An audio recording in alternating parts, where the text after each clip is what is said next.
Olá, muito boa tarde. Hoje é terça-feira, dia 8 de novembro e está começando mais um Diário Legislativo. Como você já sabe, no nosso jornal você é informado dos principais assuntos em discussão na Câmara e na cidade de São José dos Campos. Fique agora com os destaques desta edição. Projeto de lei aprovado na Câmara flexibiliza horários de servidores que têm filhos em creches. A partir de agora, quem queima lixo ou outros materiais na porta de casa ou na rua pode ser multado. Restaurantes devem ser obrigados a conceder descontos a pessoas que fizeram cirurgia de redução do estômago. Na segunda matéria especial sobre o orçamento, vamos falar sobre o papel da Câmara na análise da proposta. E em nossa entrevista de estúdio, vamos falar sobre algo que pesa no seu bolso. Economista do Núcleo de Pesquisas Socioeconômicas da Unital apresenta balanço mensal sobre o valor da cesta básica. Seja muito bem-vindo, o Diário Legislativo está no ar.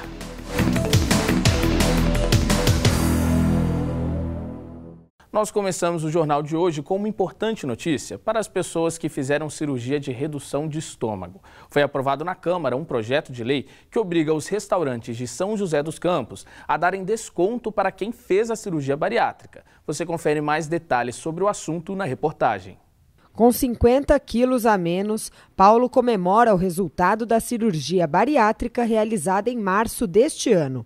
O estudante, que antes pesava 145 quilos, afirma que problemas de saúde o levaram a fazer o procedimento cirúrgico. Meu pai e minha mãe, eles são gordos também e eles sempre tiveram medo, e meio que veio na genética.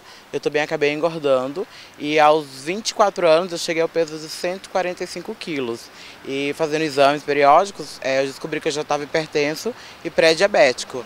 A gastroplastia é considerada uma importante aliada no tratamento de pacientes com obesidade. E pensando em colaborar com o bem-estar de pessoas que realizaram a mesma cirurgia do Paulo, o restaurante do Davi oferece há cerca de 4 anos um desconto especial. Quem fez a redução de estômago paga metade do preço.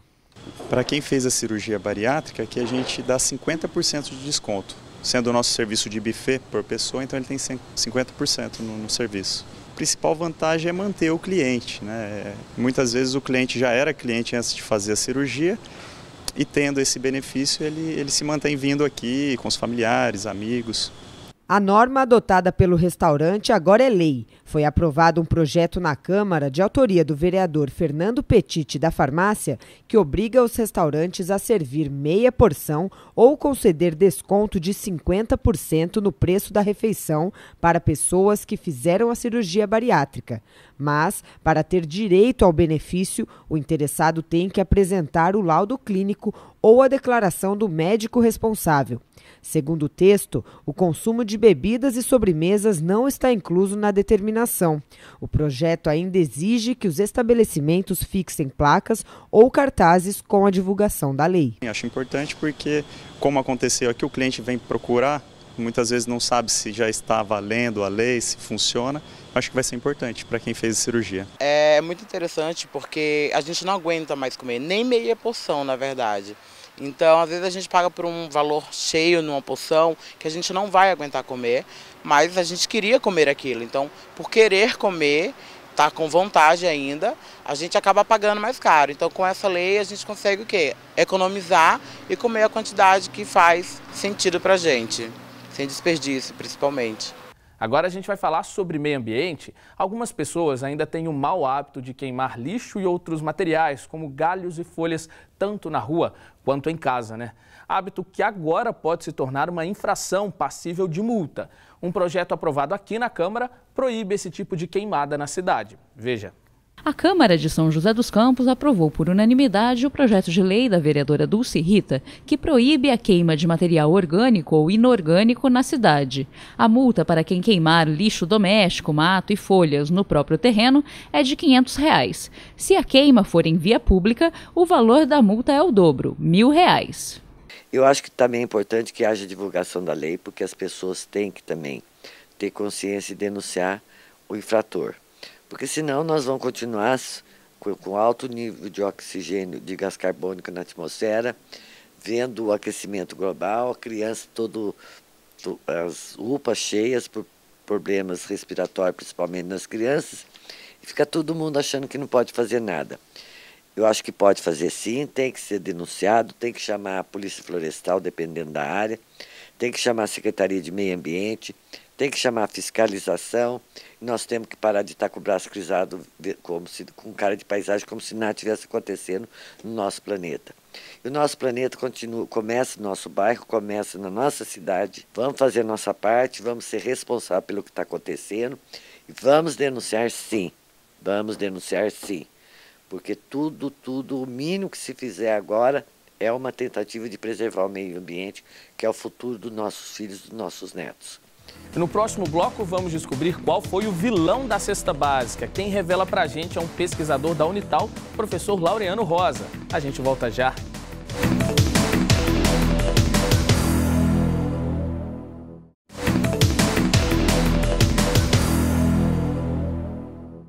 Olá, estamos de volta com o Diário Legislativo. A Universidade de Taubaté realiza uma pesquisa mensal sobre a cesta básica familiar em toda a região. Estudo que revela o impacto da inflação nos preços dos produtos.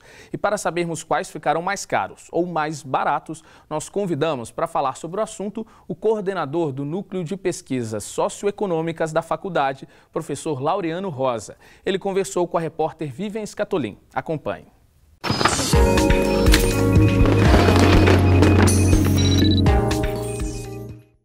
Olá! Hoje vamos falar de um assunto que diz respeito a todo mundo, cesta básica e orçamento doméstico. Eu converso com o economista do Núcleo de Pesquisas Socioeconômicas da Universidade de Taubaté, professor Luiz Carlos Laureano da Rosa. Obrigada pela presença, professor. Eu que agradeço o convite, fico muito honrado aqui de estar na TV Câmara de São José dos Campos. Bom, o NUPES faz esse acompanhamento da variação da cesta básica já há bastante tempo, né? Qual que é a metodologia usada e para que serve isso? Qual que é a importância? É verdade, já fizemos aí 20 anos, desde 96 que a gente faz esse trabalho.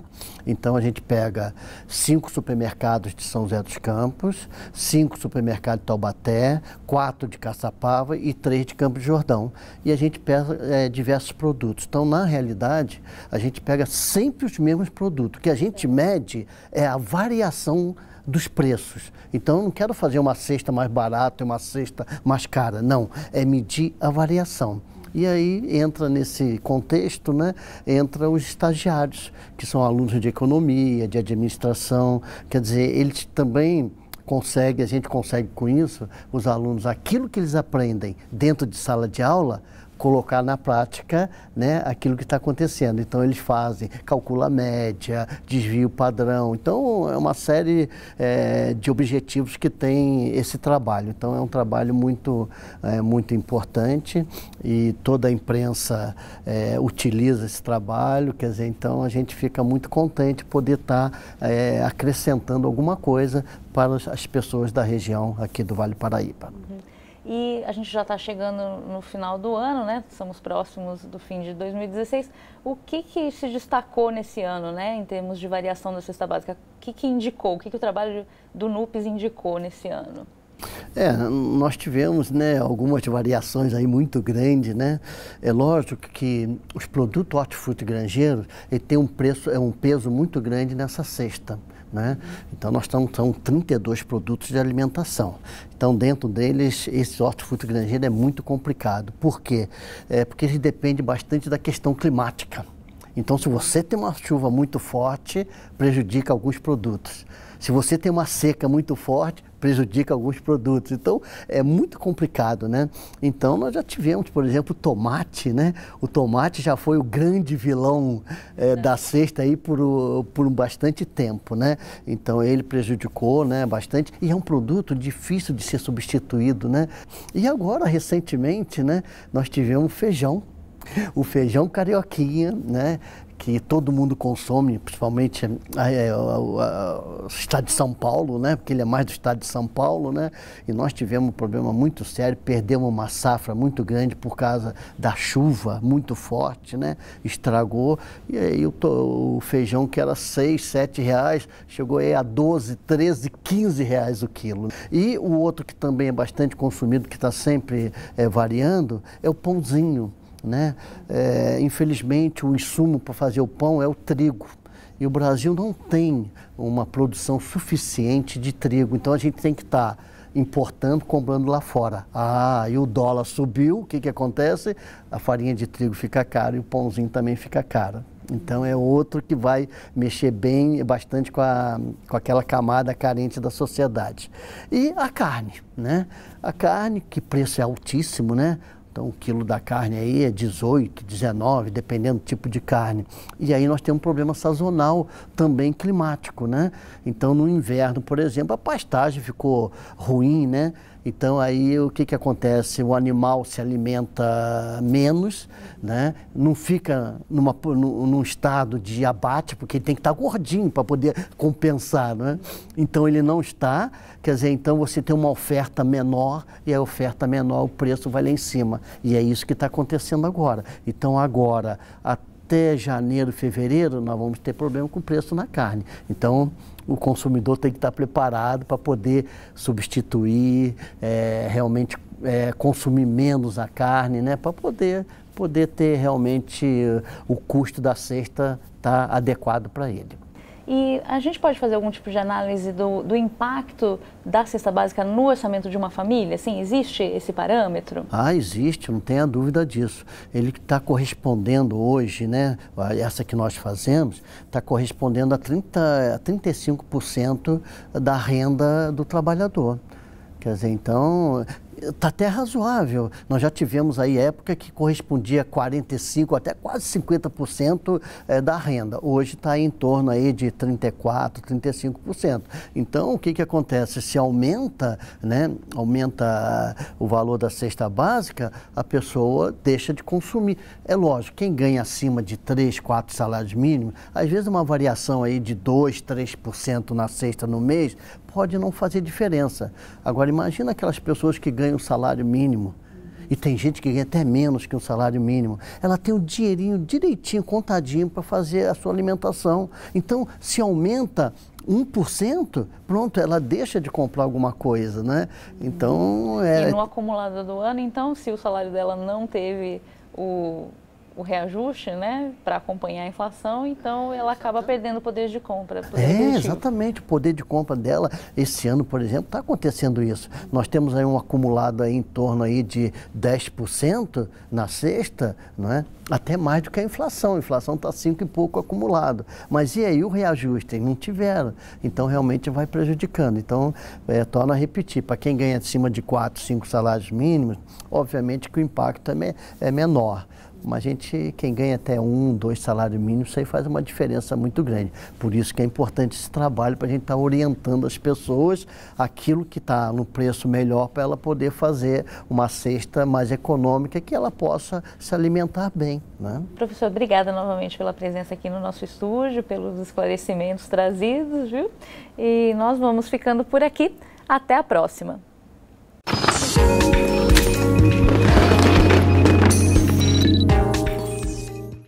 Agora o assunto é emprego. Fique de olho nas vagas disponíveis no Pátio de São José dos Campos. É a nossa agenda de serviços.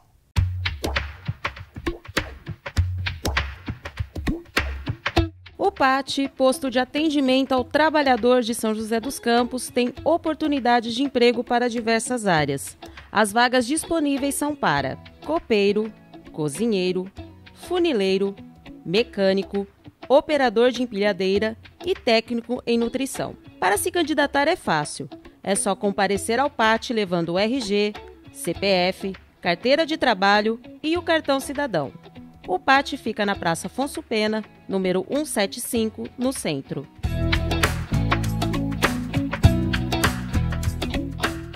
E no próximo bloco, entenda qual é o papel dos vereadores na votação do projeto do orçamento para o ano que vem, na segunda matéria especial sobre o assunto. E ainda, servidores da prefeitura que têm filhos em creches terão horários de trabalho diferenciados. A gente volta já.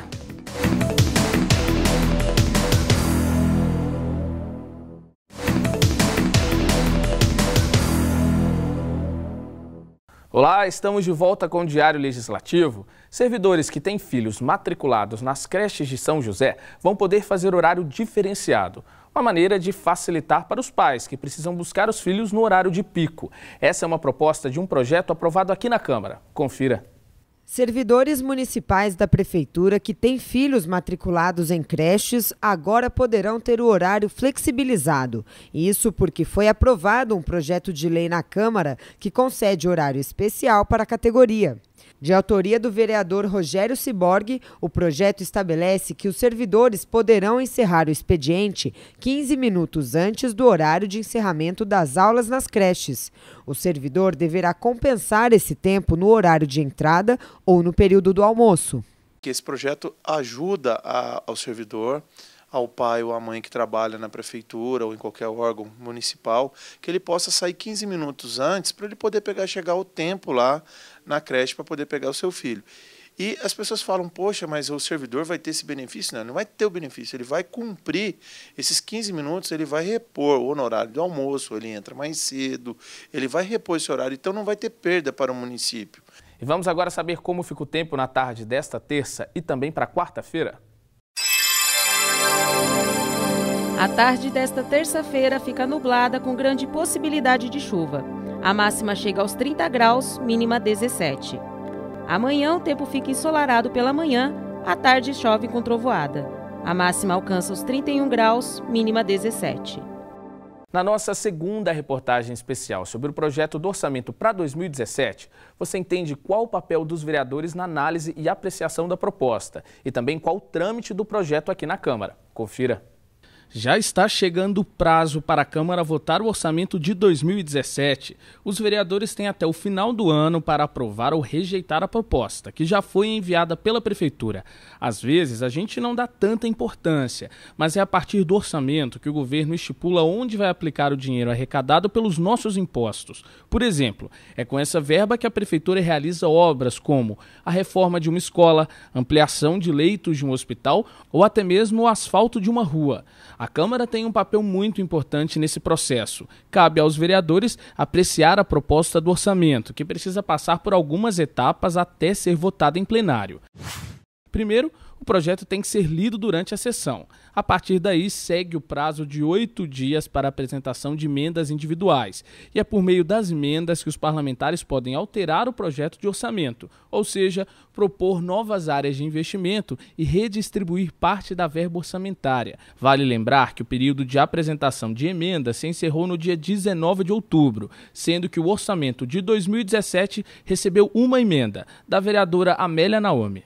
O projeto do orçamento também precisa ser analisado por duas comissões da Câmara, a de Economia e Finanças e a de Justiça. O período de análise é de 30 dias a serem contados a partir da leitura do projeto. Com o aval favorável das comissões, a matéria está liberada para votação e pode ser incluída na pauta. Para ser aprovado, o orçamento precisa da maioria simples dos votos, ou seja, 11 votos favoráveis dos 21 vereadores presentes. Aí, o projeto segue para a sanção do prefeito. O orçamento prevê cerca de 2 bilhões e 600 milhões de reais para 2017. O valor é 8% maior se comparado ao do ano passado. As 3 áreas com maior investimento são saúde, educação e transportes. E o Diário Legislativo fica por aqui. Lembrando que às 5h30 da tarde tem transmissão ao vivo da sessão. A gente agradece a sua companhia, tenha uma ótima tarde e até amanhã.